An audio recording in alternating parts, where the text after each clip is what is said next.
ತುಳುನಾಡಿನಲ್ಲಿ ಆಚರಿಸಲಾಗುವ ಸಿರಿಜಾತ್ರೆ ತುಳುವರ ಸಂಸ್ಕೃತಿ ಮತ್ತು ನಂಬಿಕೆಯ ಪ್ರತೀಕವಾಗಿದೆ. ದಕ್ಷಿಣ ಕನ್ನಡ ಜಿಲ್ಲೆ ಮತ್ತು ಉಡುಪಿ ಜಿಲ್ಲೆಗಳಲ್ಲಿ 1 ತಿಂಗಳ ಕಾಲ ನಡೆಯುವ ಈ ಜಾತ್ರೆ ತುಳುವಿನ ಸುಗ್ಗಿ ತಿಂಗಳ ವಿಶೇಷ ಆಚರಣೆ.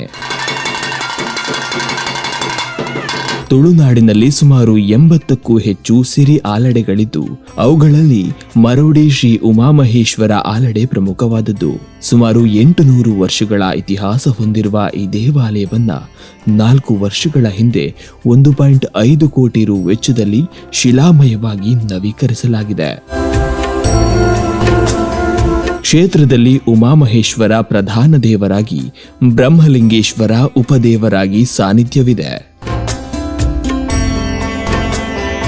ಸಂತಾನ, ಆರೋಗ್ಯ, ವಿವಾಹ ಸೇರಿದಂತೆ ಹಲವಾರು ಸಮಸ್ಯೆಗಳಿಗೆ ಇಲ್ಲಿ ಪರಿಹಾರ ಸಿಗುತ್ತದೆ ಎಂಬುದು ಭಕ್ತರ ನಂಬಿಕೆಯಾಗಿದೆ.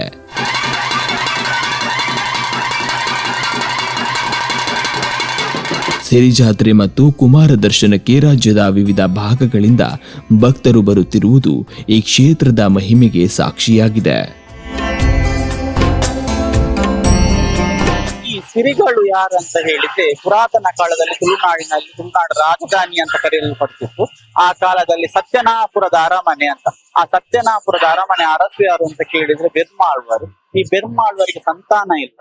ಇವರಿಗೆ ಸಂತಾನ ಇಲ್ಲದಿರುವಂತ ಕಾಲದಲ್ಲಿ ಇವರ ರಾಜ್ಯ ಕೋಶ ಸಂಪತ್ತುಗಳೆಲ್ಲ ನಷ್ಟ ಆಗಿ ಹೋಗ್ತದೆ ಅಂತ ಹೇಳುವಂತ ಕಾಲದಲ್ಲಿ ಅವರು ಅವರ ಏಳದ ಏಮಲಗುಂಡಕ್ಕೆ ಹೋಗಿ ಕಡೆಕಣ್ಣಿನಲ್ಲಿ ಕೊಡಿದುಕ್ಕ ಬಿಡ್ತಾರೆ ಅಂತ.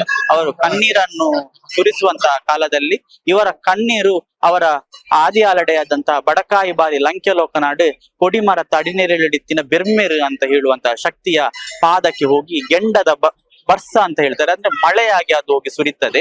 ಈ ಮಳೆಯಾಗಿ ಹೋಗಿ ಸುರಿದಂತಹ ಸಂದರ್ಭದಲ್ಲಿ ಇದು ಯಾರು ಧರ್ಮಾತ್ಮನ ಕಣ್ಣೀರು ಬಂದು ನನ್ನ ಪಾದಕ್ಕೆ ಸೋಕಿದ್ದು ಅಂತ ಹೇಳಿ ಆ ಬೆರ್ಮರು ಶೋಧನೆಗೆ ಇಳಿತಾರೆ. ಈ ಬಡಕಾಯಿ ಬಾರಿ ಲಂಕೆ ಲೋಕನಾಡ ಬೆರ್ಮರು ಯಾರಂತ ಹೇಳಿದ್ರೆ, ತುಳುವರಿಗೆ ಮಾತ್ಮೂಲಿಯ ಸಂಸಾರದ ಎಲ್ಲ ತುಳುವರಿಗೆ ಈ ಆದಿ ಆಲಡೆ ಅಂತ ಹೇಳುವುದು ಪ್ರಧಾನವಾದಂತಹ ಒಂದು ಆರಾಧನಾ ಕ್ಷೇತ್ರ ಮತ್ತು ಮೂಲ. ನಾನು ಈ ದೇವಸ್ಥಾನದಲ್ಲಿ 15 ವರ್ಷದಿಂದ ನಾವು ನಿರಂತರ ಕೆಲಸ ಮಾಡ್ತಾ ಇದ್ದೇವೆ.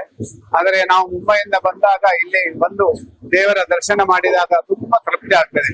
ಯಾಕಂದ್ರೆ ಇಲ್ಲಿ ಇಂಥ ದೇವಸ್ಥಾನ ಎಲ್ಲ ಈಶ್ವರ ದೇವಸ್ಥಾನ ಅದರೊಟ್ಟಿಗೆ ಇಲ್ಲಿ ಶ್ರೀ ದೇವಸ್ಥಾನ ಅಂದ್ರೆ ಪ್ರೇಮ ಆಲಾಡೆ ಅಂದ್ರೆ ತುಂಬಾ ಫೇಮಸ್ ಆಗಿದೆ. ಅಂದ್ರೆ ಪೂರ ಕರ್ನಾಟಕದಲ್ಲಿ ಕೂಡ ಇದು ಫೇಮಸ್ ಆಗ್ತಾ ಇದೆ.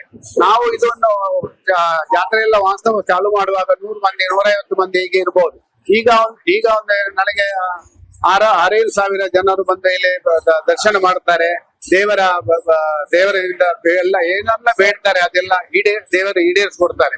ಯಾರಿಗೆ ಮಕ್ಕಳಾಗುದಿಲ್ಲ ಅವರಿಗೆ ಮಕ್ಕಳಾಗಿದೆ, ಯಾರಿಗೆ ಮದುವೆ ಆಗಲಿಲ್ಲ ಅವರಿಗೆ ಮದುವೆ ಆಗಿದೆ, ಯಾರೆಲ್ಲ ಕಷ್ಟದಿಂದ ಕಾಯಿಲೆಯಿಂದ ನರಳುತ್ತಾ ಇದ್ದಾರೆ ಅವರ ಕಷ್ಟವನ್ನು ಕೂಡ ಪರಿಹಾರದಲ್ಲಿ ದೇವರು ಮಾಡಿದ್ದಾರೆ. ಇಂತಹ ಜಾಗದಲ್ಲಿ ಯಾರಾದ್ರೂ ಬಂದು ನಮ್ಮ ದೇವಸ್ಥಾನಕ್ಕೆ ದೇವಸ್ಥಾನಕ್ಕೆ ಬಂದ್ರೆ ಇಲ್ಲಿ ದೇವರ ದರ್ಶನ ಮಾಡಿದರೆ ಅವರ ಕಷ್ಟವನ್ನು ಪರಿಹಾರ ಮಾಡ್ತಾರೆ. ಅದಕ್ಕೆ ಏನು ಸಂಶಯ ಇಲ್ಲ.